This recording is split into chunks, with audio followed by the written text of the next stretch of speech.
My name is Gabriel Griffin. I'm from Orange County, California, and I've always lived within 10 miles of where I was born because the climate here is perfect for motorcycling.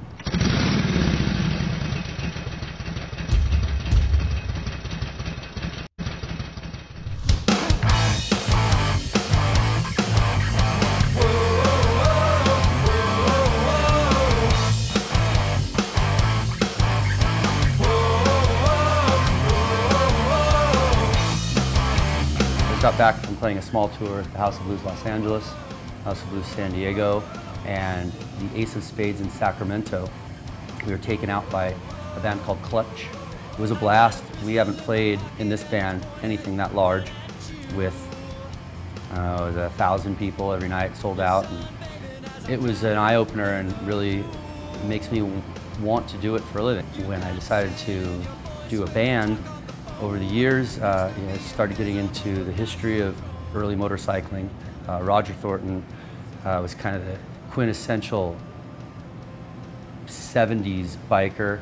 He had that easy rider look that David Mann painted in all of his pictures, and just a solid guy. And I started getting into the history of motorcycling through things that he would tell us. Started reading magazines and getting into it. I looked through an Easy Rider magazine from the 70s, and I was looking for a club that I didn't think was around anymore, someone that I didn't see in the newer magazines. I found a picture of a club called the Heathens. We took that picture, we put it onto a t-shirt, we made some stickers and put out a CD. It got on the internet and it got some buzz. Through the internet, one of the sons of a man that was in the photograph that we used for our t-shirts and stickers saw the image of his dad. His dad looked at the image and called our manager at the time. The manager gives him my number and he calls me up out of the blue and he says, "Hey, you're using my picture on your t-shirt. What's up with that?" And I said, "Okay, what's going on? Who is this?" And he tells me that his name is Don Coffin of the Heathens, and he's got something he wants to talk to me about. And where am I? I go, all right, well, this is going to end up one way or another. So I gave him my address, and he said, "I'll be there in 2 days." I shit you not, the guy shows up with his son. 2 days later on my doorstep, he said, "Hey, I saw what you were doing with the picture, and I listened to the music, and I like it. I could see that from what you were talking about, your topics, that you get it, and I want to share these pictures with you." And he had this giant stack of pictures from the 70s in his hand, and he walks in and he sits down with his kid and he starts telling me about every picture. He starts getting into it. And he was telling me some stuff that, that you just don't hear about. And I had to stop him, and I said, "I'm going to call a cameraman that I know." Don was cool enough to sit down with me and walk around all the places in these photographs, all the places they ran, the bars that they went to, the police station that they took over, places they had fights, places that they met up with other groups and partied. I got to go and hear all these stories and put them on tape. So what I decided to do is I took the photographs that they gave me, and with their permission, I put a book together and put all of the money that I made into going out and doing more filming and paying for the stuff that I needed to continue this project.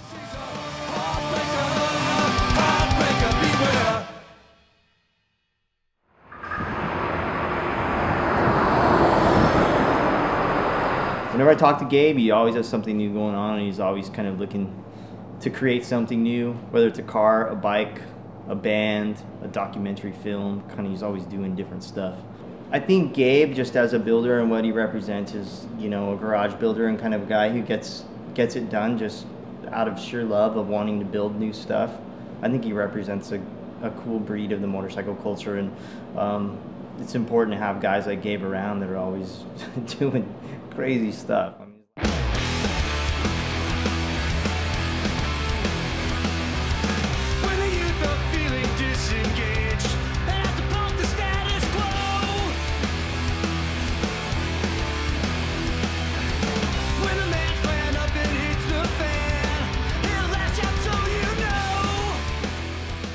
I love everything about building motorcycles. I love going to the swap meets and going and looking for little parts. I like going to swap meets and looking for big parts. I like combing the Craigslist. I really like the chase. I like the hunt for the parts and the story behind it. And then once you get a concept on the bike, then I like going to my friends and using their strengths. My friend Roger Thornton built my first bike with me. That was my Panhead. And then from there, I bought a shovel, a generator shovel, and wanted to build a chopper. So he helped me with that one also. That was the Kill Yourself shovel head that I did. That one ended up being on the cover of Biker, and it ended up being taken to Japan with Moon Eyes, and that was my introduction to Moon Eyes. Kill Yourself, I mean, that bike it's a radical machine. It's like a pretty offensive bike, you know. Jonestown Massacre bike, he's like one of the worst guys ever. And the bike itself, being a tribute bike to the Jonestown Massacre, it's just fucked.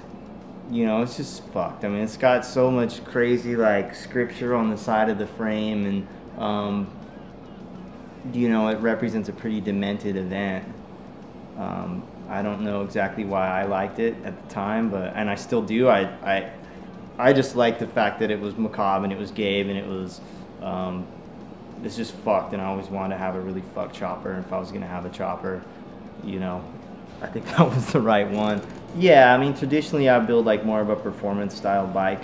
You know, I like every genre of motorcycle. I'm not so much of a period guy, and I'm not so much of like it has to be high performance. It's really a blend of kind of everything for me. So I respect every part of the motorcycle culture and the way that everyone approaches their builds and different styles really across the board, whether it's high performance or whether it's a period correct build. You know, if it's done well and I can appreciate the style and the effort and the energy that went into it, and then the end product is nice, I mean, that's what I respect, and that's something I respect about that bike.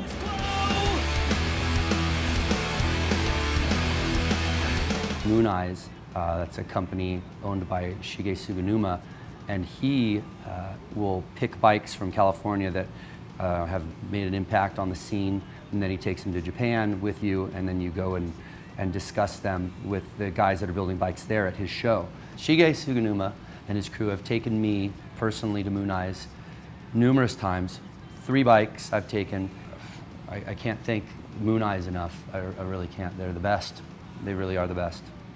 Yeah, I mean, Moon Eyes is like, it's not just a show, it's like a whole vibe, it's a whole event, and it's the way that Shige sets it all up. You go over there and they really, if you're an invited builder, it makes you feel at home and really takes care of you. I think it's one of the best shows I've been to, just the quality level. But every time I go to Moon Eyes, I see a bunch of stuff I haven't seen before. So it's always fun to go because you're always going to be surprised and you're always going to be stoked and you're going to go home like energized to build your own bikes, you know?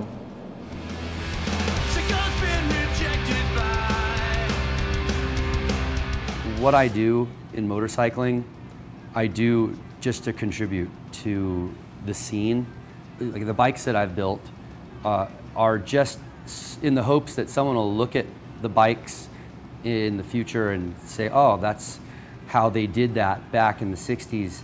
Now, as far as the history of motorcycling, I decided I'm going to interview this club and put it in a documentary form as my contribution to outlaw motorcycling. It's a real cool part of history that a lot of people haven't captured and haven't really captured well. And I think Gabe really, he met the right people and he really dove into it in a unique way. And I think it's something that people want to know about, they want to learn about it. You know, it's an interesting time in just bike culture and bike gang culture, bike club culture. It's really something that I think any man who's like searched for freedom and works every day of his life kind of is like, what would it be like to live on the fringe, you know, and just basically be lawless? The way he approached it was like, I want to honor these guys. I don't just want to like steal their name and run off with it. It's like, I respect what these guys have done, and not only that, but he's interested enough in to actually go and interview the guys and write a book about it. So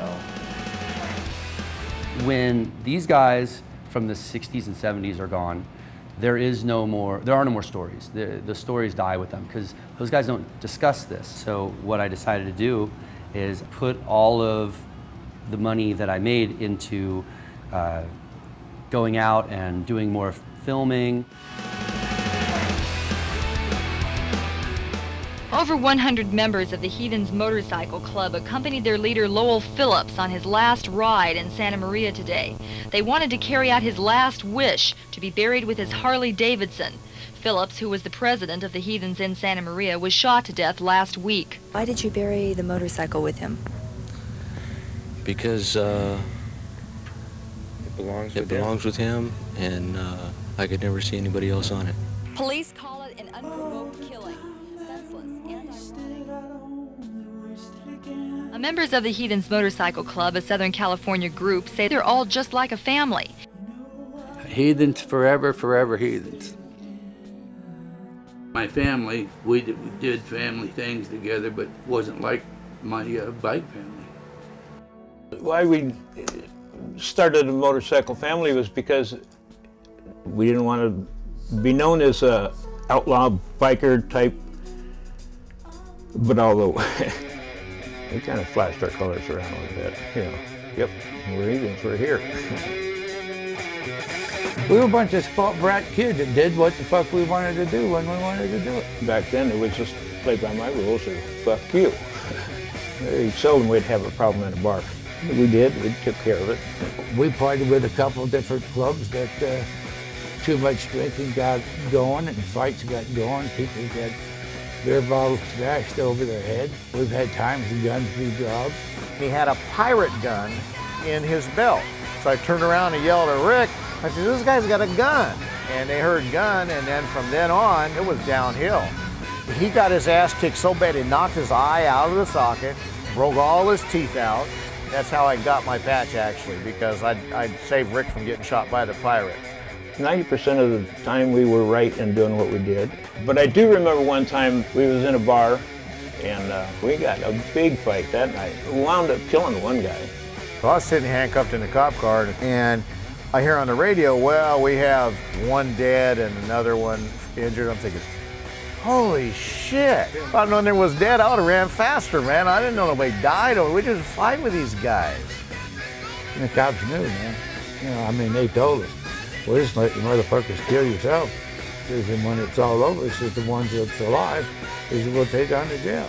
But it's just the times that we went through, and it wasn't only me. It was, you know, everybody that flew a patch. Outlaw motorcycling in the 70s and 80s was defined by drugs, violence, weapons, and a strict code of brotherhood, ultimately tearing the club apart from the inside out.